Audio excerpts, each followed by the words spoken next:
either a big bass or a catfish. It's a bass. It's a bass. The only fish you caught today?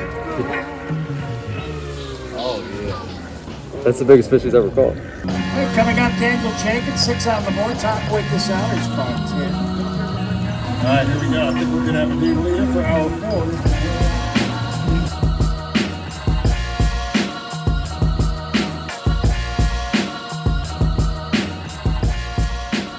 What's up guys, Daniel here and welcome back to the channel.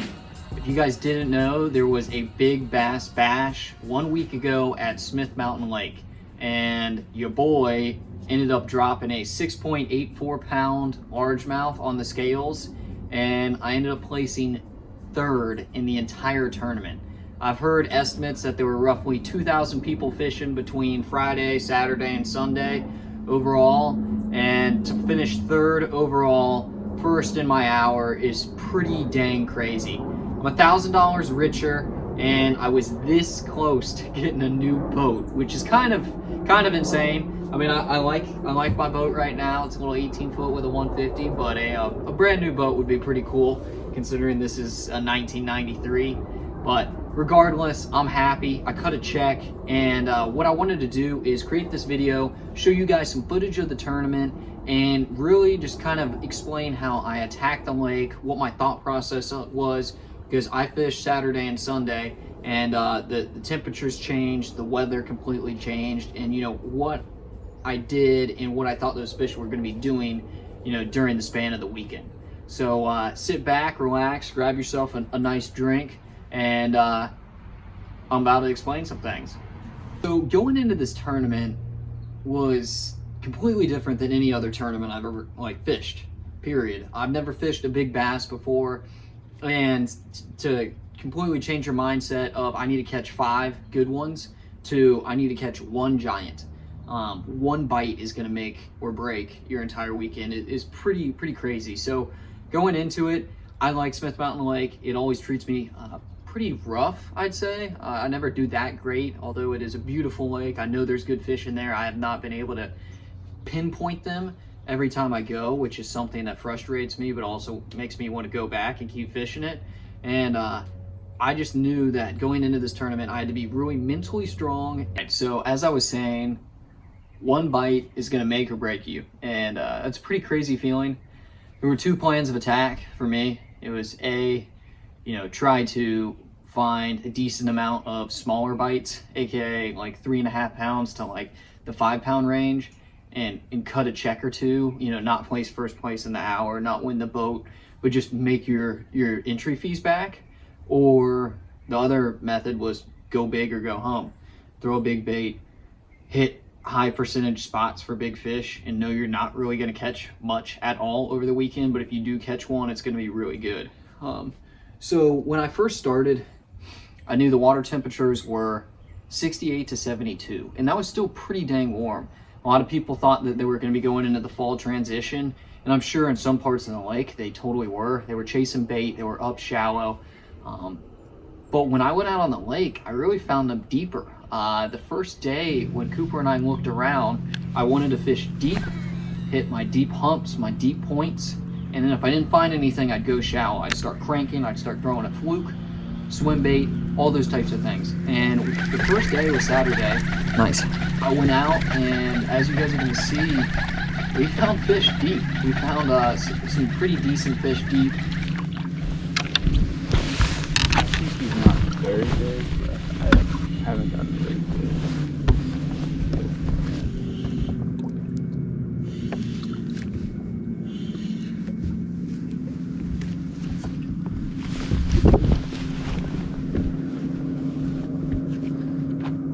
Does it feel like a bass? Yeah, well, honestly, he's digging pretty hard.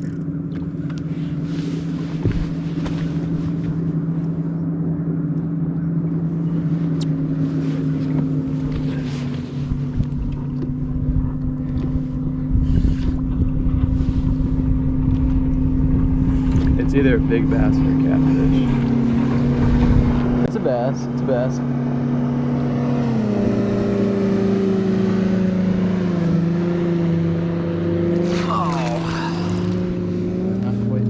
not as big as we were expecting. That guy goes, waypoint. Should I throw him in low or no? You can weigh him. I don't think he's gonna be enough though. He's probably like 2. We didn't find a ton, as you guys will see. I think we found 3 or 4 pretty quality sized fish, but nothing big enough to cut a check.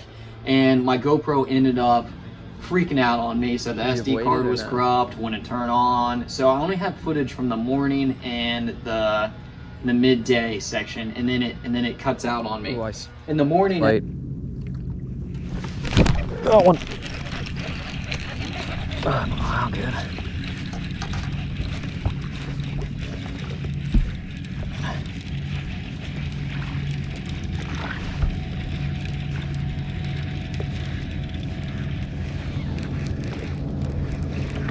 It doesn't feel that good.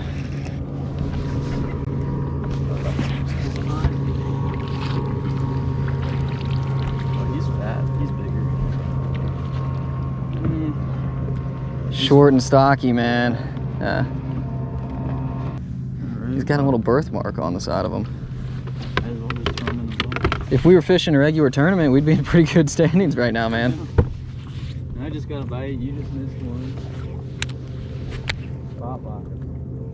Spot lock is the key, baby. In the morning, as you're gonna see, Cooper and I were throwing a spook, and this was the spook I was throwing. Nothing crazy, very standard. Didn't end up catching anything, but our first spot that we started off on, there were tons of bait fish everywhere. There were striper blowing up. I think there were striper. I definitely think there was some bass mixed in too, but we really just couldn't get anything to bite. And so then we moved out deep, and that's where we got some of our bites.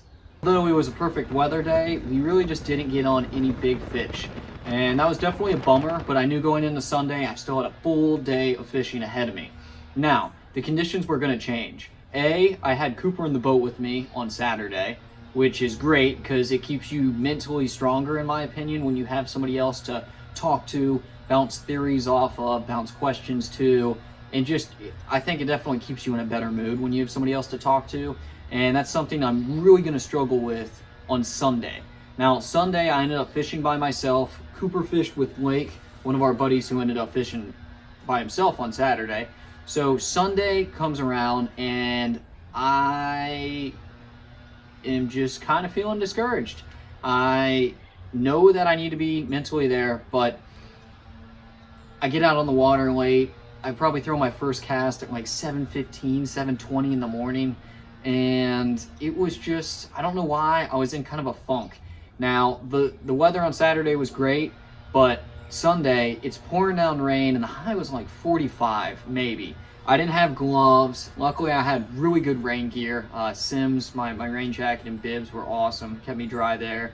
But my hands were freezing. It's pouring down rain. I really didn't bring that much to eat.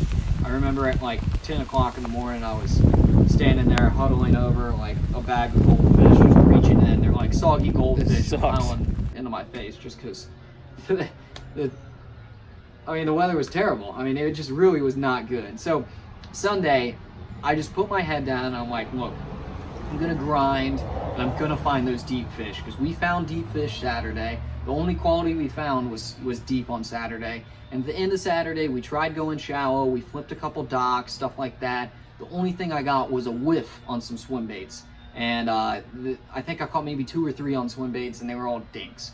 So in my mind, everything that I was looking for was deeper and it was offshore. So I'm fishing a ton of new water, and I don't get a sniff. And I started at like 7:15, 7:20, and it's 10:30 maybe, and I haven't gotten anything. And I am just besides myself, right?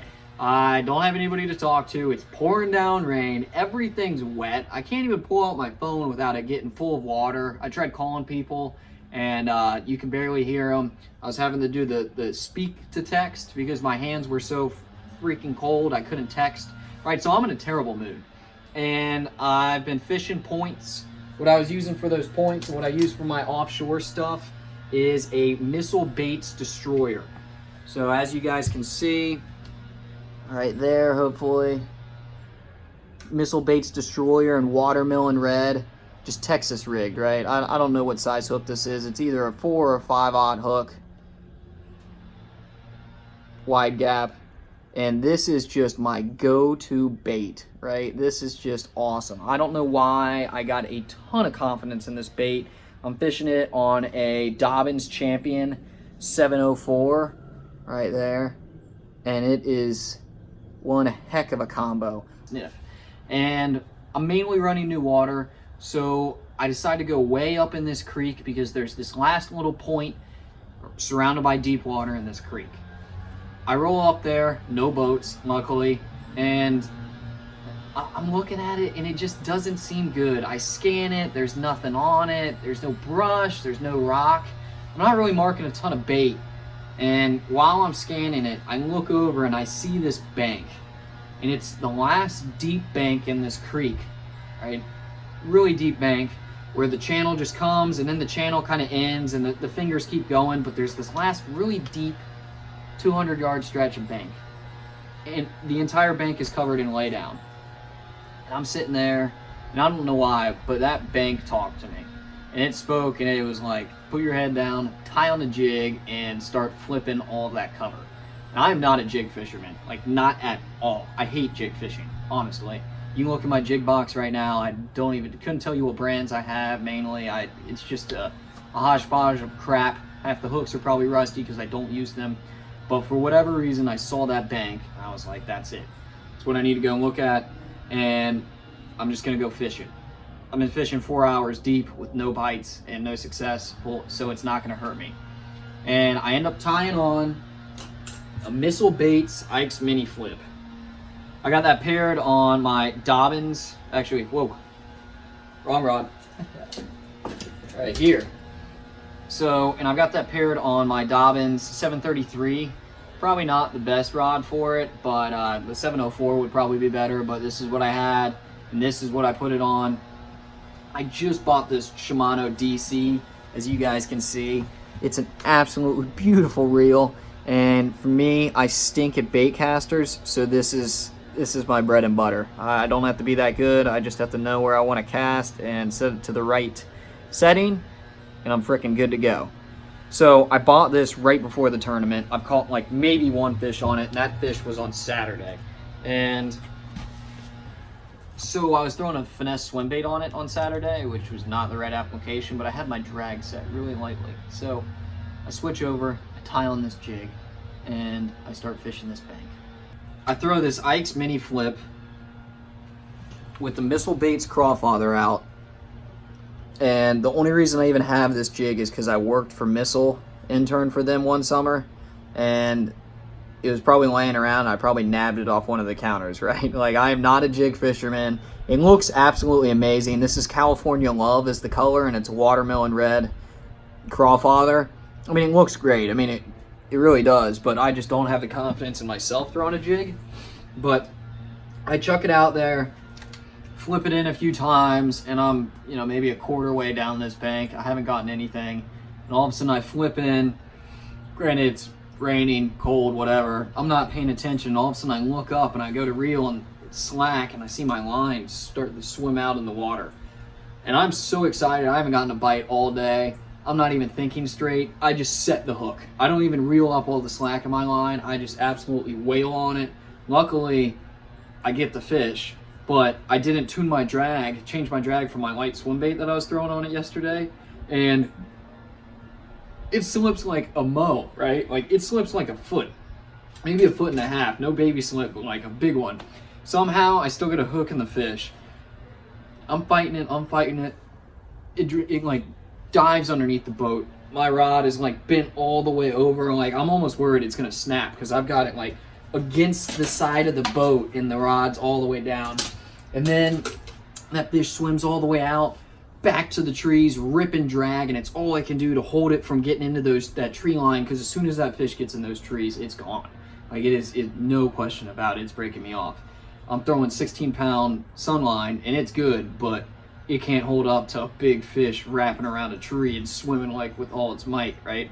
So I'm horsing it. It swims around again and then turns back, faces the boat, swims straight at me, and just tail walks all the way out of the water and then dives back down. And at this point, I'm running back to the end of the boat to get my net. I've got my net in between my knees. I'm trying to get that positioned, and I go to grab my rod. Somehow during all of this fish is jumping up. I can't get everything straight. Instead of grabbing it right here, like a normal person would, I grab it right here, like an idiot. And all of a sudden this fish is jumping around. I've got the net right here, trying to put it in between my knees, and the fish is jumping around, and I'm literally just holding onto the rod like this. I have no control. So for like 3 or 4 seconds, I'm just like at the mercy of this fish. Somehow I get the net in between my legs, rod back in my hand. My hands are still barely working. It's so cold at this point. And again, this fish comes up and does like a complete somersault in the air, flops back down, and I'm still cranking on it, and I'm finally able to get it in. And as soon as I get it in the net, get it in the boat, it is just absolutely crazy. As soon as I get that fish in the boat, it's like lava or heartburn or something crazy just all of a sudden consumed my chest. Like, it was just burning hot. My entire upper body just started like, felt like it was on fire. It was the craziest thing. And I was sitting there looking at that fish in the net, and I'm so cold, and I got so much adrenaline going through me. My teeth are chattering, my hands are shaking like this, and I'm trying to grab the fish, and my hands just like won't work. Like, I can't pick it up out of the net, and I just couldn't believe what happened. And finally I get that fish up, and I put it in my live wells. My live wells are small, so I had to cut the divider out of the middle of them so they're both connected. And when I looked in there, it was from one corner of one live well all the way to the other corner of the other live well. And I knew, I was like, I've never had a fish that big in my boat ever. Like, ever. This is the biggest fish that's ever like been in my boat. And I ended up weighing it. My scale's in kilograms because I'm an idiot. I don't have a nice scale, and I can't figure out how to turn it to pounds. And so I'm on speakerphone with Cooper and Blake, telling them how much it weighs in kilograms, and it was like 3 point something kilograms maybe, or like 2. I don't even know what it was. But they're doing the conversion on the other end, and they end up telling me through the phone, they're like, holy crud, dude, that's 6.5 pounds, and we need to get that thing weighed. Well, they can't party there right now anyway.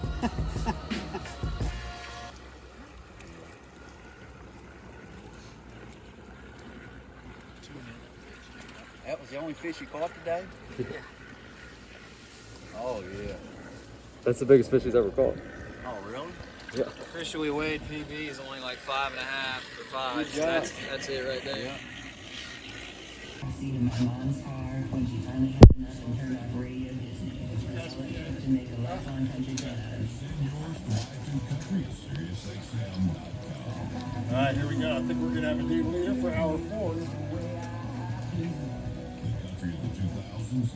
And that's a big bass of the day so far. Lock this one down, 684. Good job. Third bass of the event so far. Let's go. And it turned out to be 6.84 pounds. And I think the guy who was in second place had like a 6.9 pounder. And then the person who ended up finishing first had like a 7.2 or 7.3, right? So like I was right there. I didn't realize how big the fish was until I had it in the boat. But it was just absolutely crazy. And what a turn of events, from 4 hours without any bites to just seeing a bank, having it talk to you, throwing a jig, putting your head down, and catching that big fish. All right, so that's it, guys. It was an absolute blast. Thanks to the Cabela's for putting on the Big Bass Bash, even during Corona and all that, crazy stuff. It was still able to happen, and there were an absolute ton of people out there on the water fishing for this tournament. And if you guys ever have the chance of fishing one of these tournaments, I would definitely recommend it. It's super easy, not easy, but it's super, viable for you to be able to get your money back. It's not like you're throwing it away, because at the end of the day, it just takes one really lucky bite. But I had a great time. I'm $1,000 richer, or like $800 after taxes or something like that. But still very, very cool feeling. And I look forward to getting back out there on the water. If you guys enjoyed this video, please like, subscribe, and comment. I'm almost at 150 subscribers, and I'm still on my way to 1,000. That's my goal for now. and I'd love to reach 1,000. A subscriber and a like go a long ways and really help me get my channel out there more and get that snowball effect going. So thanks for watching, guys, and I'll see you next time.